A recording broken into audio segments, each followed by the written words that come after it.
Hey guys, this is Martin Perdomo, the Elite Strategist, and you're listening to Latinos in Real Estate Investing podcast. And today I have a friend, his name is Steve Franco, and he's out in the Luzerne County, Pennsylvania area.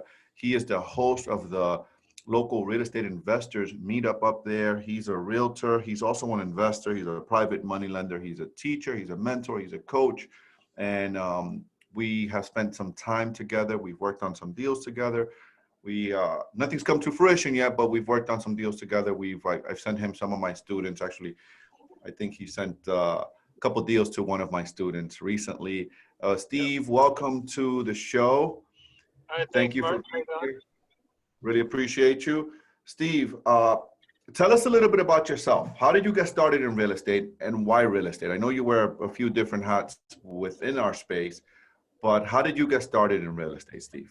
Well, 30 odd years ago, my brother and I bought a warehouse in Boston, and it wasn't my focus. I was in television producing all sorts of stuff at the time, national syndications, whatever.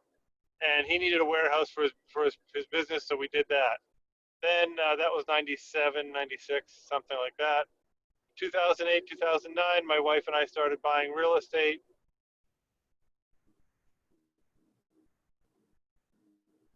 And became full-time in it back then when I realized that this area of northeastern Pennsylvania had a lot to offer investors, a lot of high cash flow returns, a lot of opportunities for flips. Been doing work nationally. I'm in a self-storage mastermind, working on consulting with that, focusing exclusively on the investor space. I don't handle really much, if any, residential. It's all commercial, multifamily, investor, lending, whatever. So as a realtor, you're speaking as a realtor, that's what you're focusing on. Well, as a realtor, but also across the board. If I have somebody comes to me and says, hey, I want to sell my house, no problem, I can help you with that. If I have somebody says, hey, I want to buy my family my permanent house and I want to do it without a realtor, I'm not the guy. I focused on helping people make money in real estate, and we've been very successful in that niche. And really, this is one of the few markets nationwide that I can say is really worth investing in from a rental standpoint. And with COVID, you got to watch your markets nationally because things are going to get rough in a few months. So tell me something, and I want to talk about things getting rough in a few months. I want to definitely hit on that. You said you help people make money, investors make money. Tell me, how do you do that? Tell us how do you? Yeah. Right. So basically, obviously I can help you buy and sell real estate. I'm a realtor. I've done wholesaling, whatever. I can help you make money by buying and selling property. But there's a lot of other ways to make money. You can make money by bird dogging for deals and finding us deals. You can make money as a private lender. If you have a retirement fund, you have any kind of lazy money, you have a line of credit, 10, 12% interest is great compared to the 3 or 4 you might pay on your line of credit. We can help you with that. We can help you with federal opportunity zone strategies, self-storage strategies. I've got a new insurance package that I'm getting involved with where your surplus money can go into life insurance and that leverages itself back at like an additional 10%. So when I roll this out, my private money lending, which now makes me 12%, is going to make me 22% because I'll be using this other strategy on top of it. Awesome. And so there's a lot of different ways. And mostly what I do is I sit down with my clients, whether they're selling a house that's broken and they don't want it, or whether they want to say make a better investment. I'm working on selling a couple of gas stations down too. And it's like, what are your goals? What is it you want to accomplish? Let me help you with your goals. And the important thing in this industry is we don't need to be like, what am I going to make off it? If we help them, our money comes along for the ride. Okay, I got it. That's great. That's great. Because there's probably listeners out there that are wondering, hey, how can I make my money? How can you help me make some money? And you just share that. Steve, so when you tell us, what's the one thing that you do that has gotten you the most success? What's the one thing you've done that's gotten you the most success as a real estate investor? The biggest thing as a real estate investor, of course, I'm now getting into self-storage, and that's going to be the next big thing for my business. But the rentals and buying them right and just knowing your numbers and not wavering. Right now in Luzerne County, Lackawanna County is the stupid time. People are paying numbers that they wouldn't have paid a year ago on property. And even though the cash rate, the cap rates are still great, the returns are still great, I still go into every deal and I'm like, I am willing to pay you X dollars for this property. Oh, well, we have an offer of twice that. Good luck. Have that offer. If the numbers don't fit your model and your business model, walk away. A deal not done is better than a bad deal you're stuck with. And that's the one piece of advice that has always won in every opportunity. I just walked away, now that you mentioned that, I just walked away from 2 houses on one lot. My realtor, a realtor bought this deal to me, and they wanted 175, Steve. I said, nope, this deal works for me at 125. I'll offer 125 cash, close in a couple of weeks. And he went back, he made the offer, the attorney and the client said, no, they won't take my offer. And I said, that's my offer. I said, someone will come and pay for the 175 in this market. This is a crazy time right now. And he texted me the other day, he had multiple offers and went into highest and best. I said, I can't see anyone making money on that deal at those numbers. So good luck to them. But that is what's happening in our market right now. I believe we're in a real estate bubble, a big, big one. And you mentioned earlier that in a few months, things are about to get tough. What do you mean by that? And why? Well, nationally we're facing, and this is going to affect the homeowners, it's going to affect the landlords specifically, and with this wonderful new CDC guideline, it's going to affect the landlords sooner rather than later. Because on the homeowner side of things, their mortgages were forbeared, delayed, whatever those terms were. Well, that means if you get 3 months of no mortgage, month 4, at 91 days, you owe 4 months of mortgage in most cases. And most people don't have that. And as a rental investor, my mortgage wasn't pushed back. My expenses continued to accrue. And everyone has a certain amount of savings, but at some point that savings is eaten up. And sometime before or after the election, the end of the year or whatever, at some point, a large number of people are going to be calling their bank and saying, I can no longer keep this rental property. And so my virtual assistant, my marketing right now, which I team up with a lot of investors on marketing, is aimed at reaching everybody who owns property, but always bringing up the, hey, is there anything with your mortgage that we can help you with? Are you falling behind in any way? Because there's always a solution. Maybe they're behind by a couple grand and you throw them some private lending. Maybe they're just sick of it and they don't want to deal with it anymore and they're walking away. And, unfortunately, the current environment has created a situation where, I know internally we made a decision. We're like, we're going to commit this much in personal resources, after which it is what it is. If that doesn't cover it, we're not going to risk our family homestead for this business. We can always restart the business.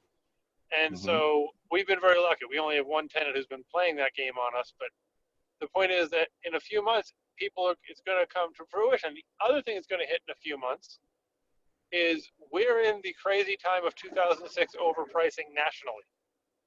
In a few months, the world's going to wake up and realize these numbers are stupid. You bought a flip at 100 grand. It was worth today 150,000 or 250,000 when you finish it.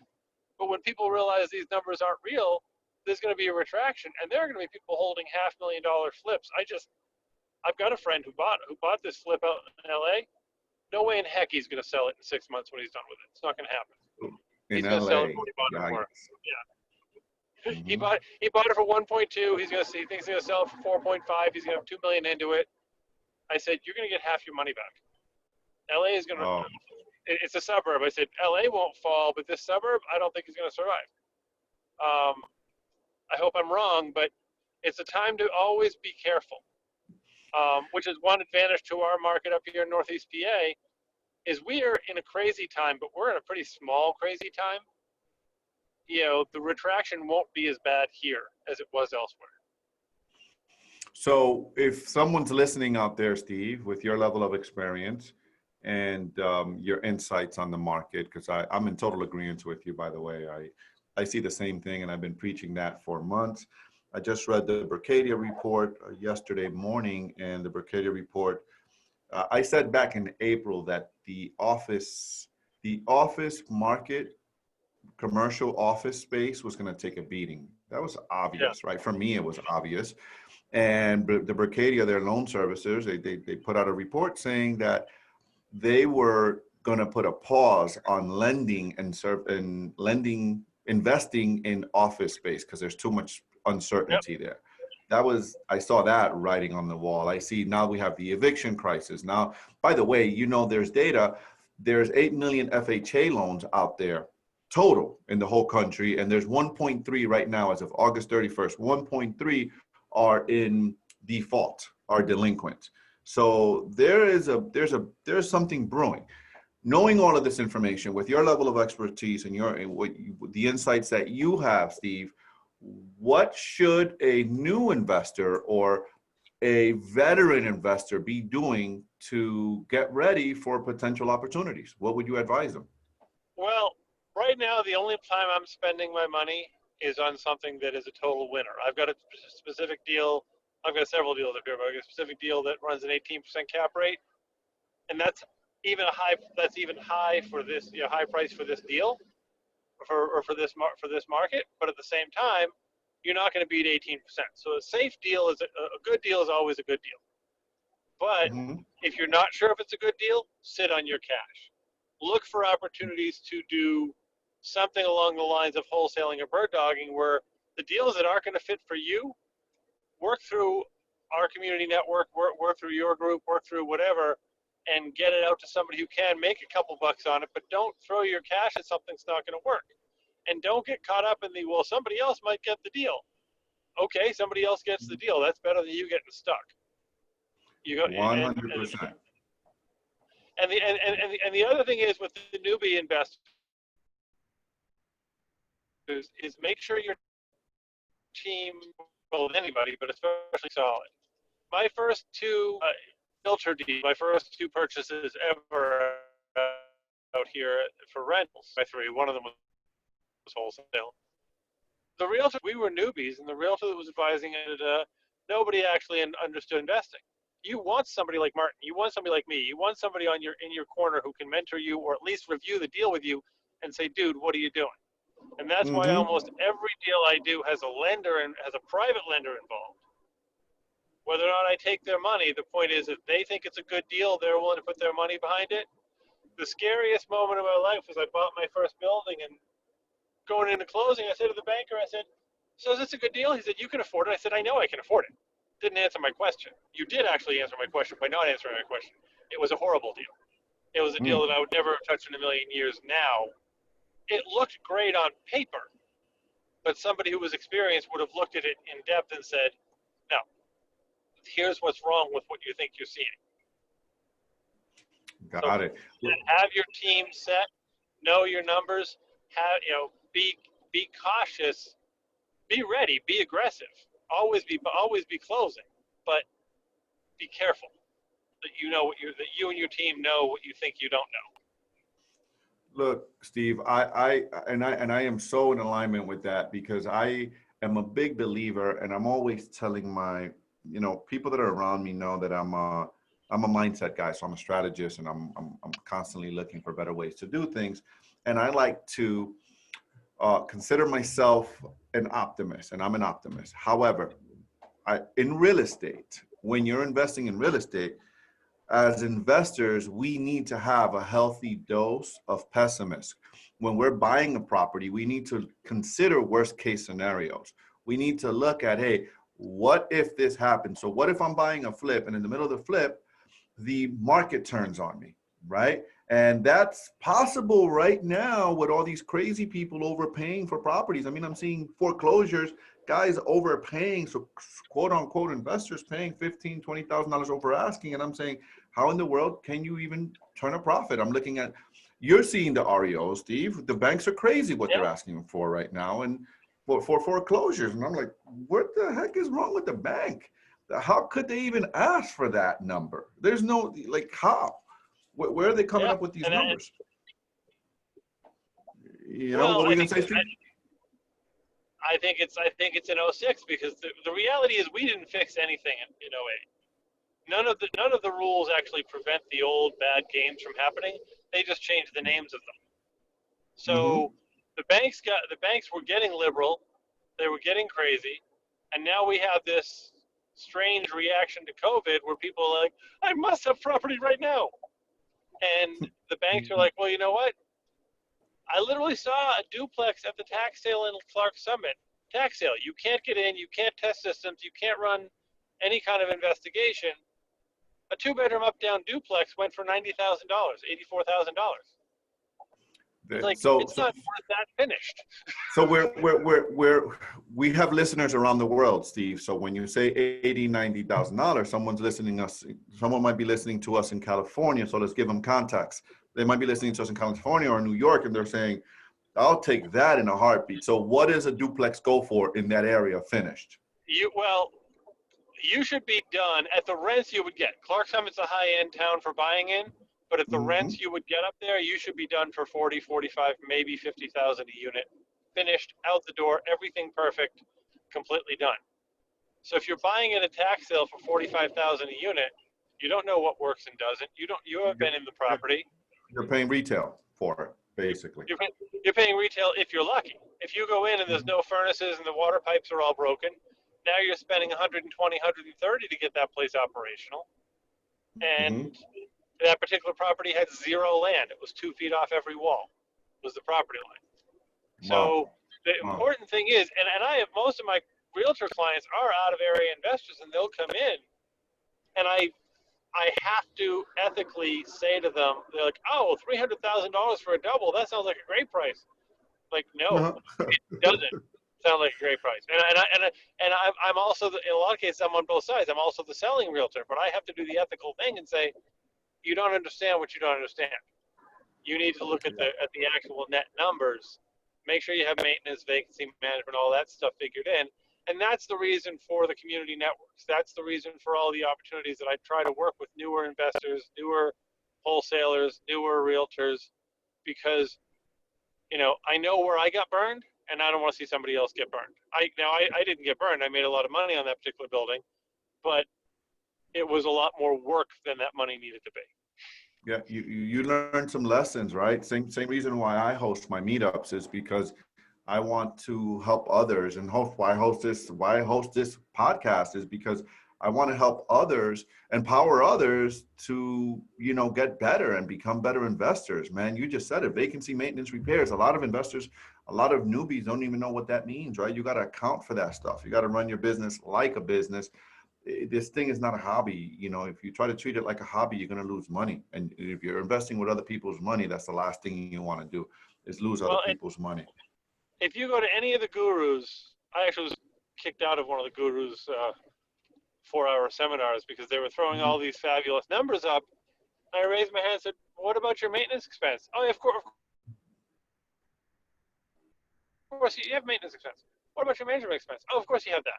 Well, I kept asking questions like that, and finally they're like, sir, you don't need to be here. I said, well, apparently I do, because you're taking people down a path and you're wanting them to spend tens of thousands of dollars when the data you're showing isn't right.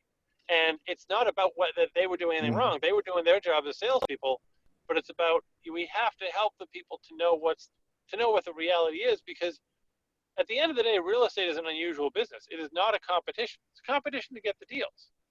But we are all investors, and if you get a good deal, if you have a question on a deal, we'll help you. Just call me, email me, whatever, because you got the deal. I can no longer get the deal, so now the competition is over. How can I help you? Yeah. So, what advice would you give your younger self, Steve? I mean, 2006. You're saying this is 2006. I think we're more 2008. You're saying 6. I think we're more 08. No. We are 08. I'm saying 06 was when the stupid time when the banks were giving away money for stupid. Oh, yeah, gotcha. Yeah. Last year was 2006 because the banks had pretty much gone back to their old ways. Yeah. Or not quite, but they were headed that way. Gotcha. So, what advice would you give a newbie right now wanting to get started? Okay, so you said you gave some pointers earlier. And what would you tell someone right now that's listening to the show when they're thinking, okay, great information, awesome stuff, what should I be doing right now to get myself ready to execute on opportunities? The first thing is it's never too early to start investing in real estate. I wish I'd done it when I was in my 20s, when interest rates were 3 times what they are now. Because any asset you pick up, whether it be a subject to where you're picking a couple dollars up every month on somebody else's mortgage, whatever it is, whether it be a property you buy, whatever, any step you take will have dividends down the road. If your credit's rough and you're whatever, start working on that, but start learning about real estate, work with some people who know, and start looking for deals and comparing deals. Go to meetings, get the information now, get started now. If you're ready to purchase, then terrific, do it now. It is never ever too early in your life to get started. It's never too late either, but you want to get started. And to get positioned right now, if you don't find a deal that's a winner for you right now, first of all, sell the deals you can as wholesales or whatever, or refer them out, or get friends by, get points with friends. But the other thing is, get your money ready, get your credit ready, talk to bankers, have your private lenders and have your bank lenders and have guys like me and Martin ready to help you when you are ready.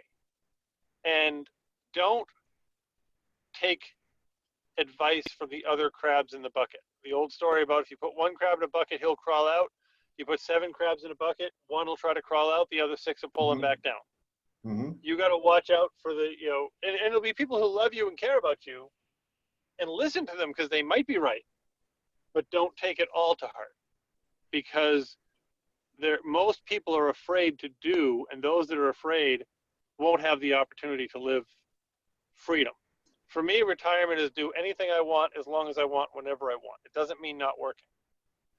And those who are afraid to ever get started will never get there. And the last thing is, look in your backyard primarily, because that's the easiest, it's the safest, you know it. But don't be afraid to look outside your backyard. The reason most of my investors are from out of the area is because they can't get the rental cap rates and the rental service rates in, New York, LA, Jersey, Boston, that they can here. The opportunities are gone in those markets. And one of my clients is guiding me toward Ohio and some other communities, because he's saying, what you guys are suffering from being overpriced here, they're not suffering from out there. So I'm even looking to spread out that way as well. But just keep your eyes open and only buy when you understand. I love that. That was really good sound advice. Get to meetups, get to meetings, get around people that are doing it. That's really know your numbers. Literally, I was with one of my students this morning. He's probably going to listen to this, and we did exactly that. He came to me with a deal. We ran the numbers. We looked at the CMA. We looked at the comps. And I showed it to him. I said, okay, now that you are clear, you have clarity, what do you think about this deal? And he said, I can't offer that. That asking price is too much. And we went down from the asking. They were asking 125 for a flip or a hold, right? Because you got to have multiple strategies. If the market turns, it's got a cash flow if you rent it. And we went down from 125, the wholesaler was asking him, and he got it. He went down to 85. Just like that, one phone call, 40 grand. Yep. All right. But that's knowing your numbers. You got to know your numbers, right? Know your numbers. So you need to be around people like Steve said, like himself, like myself. Go to meetups. If not, some people like us, just go to meetups. Show up where other investors are. Talk to other investors. Find a mentor. Find a coach.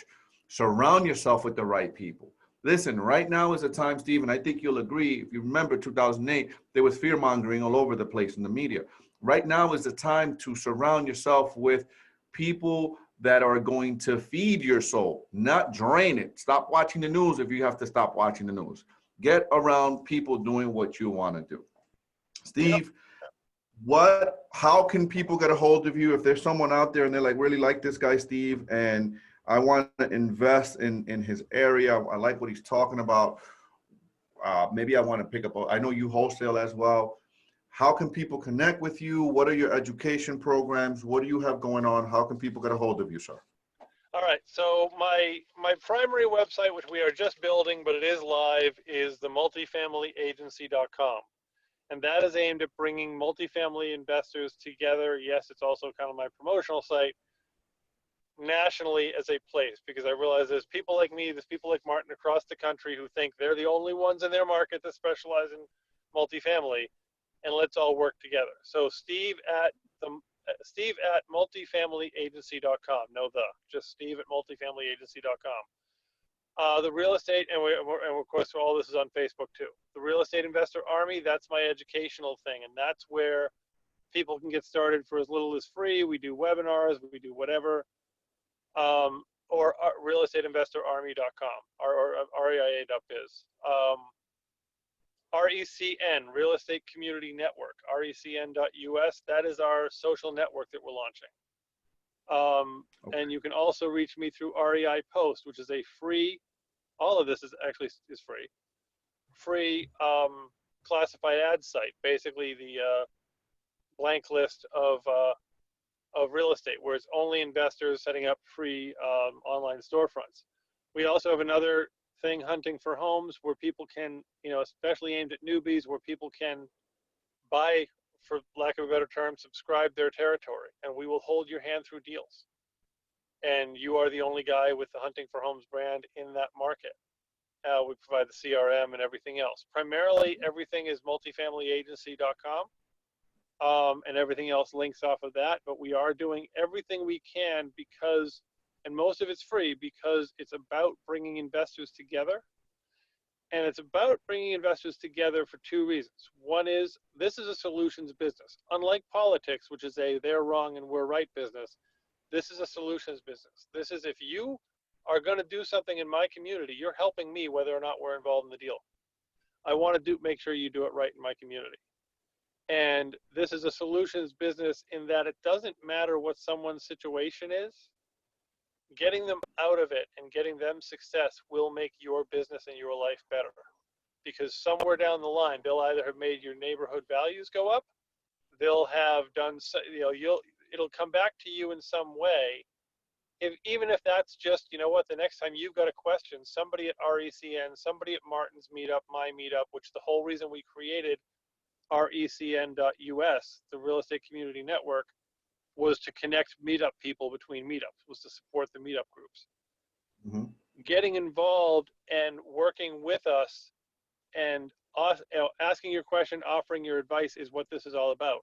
The reason we started the multifamilyagency.com, which is my primary email, my phone number is 570-798-7051. It's all about helping people. And as Larry Del Grotto, the guy that taught my real estate licensing course, he's like, it's not about making money. It's about helping people. Now, this is a guy who's made more than enough money for 5 lifetimes. But it's about, you make the money by helping the people. Mm-hmm. It works that way. And that's what makes this business great, is we fix communities. And that is the whole thing. And I'm happy to help anybody. Yes, I've got some paid programs, but it's not about that. It's about, if you've got a question, we can help you. If you want to get started in real estate, if you want to become a realtor. And also, the last thing I would say is, it's not just buying and selling real estate. You can be an insurance agent and have a lot of value to the community.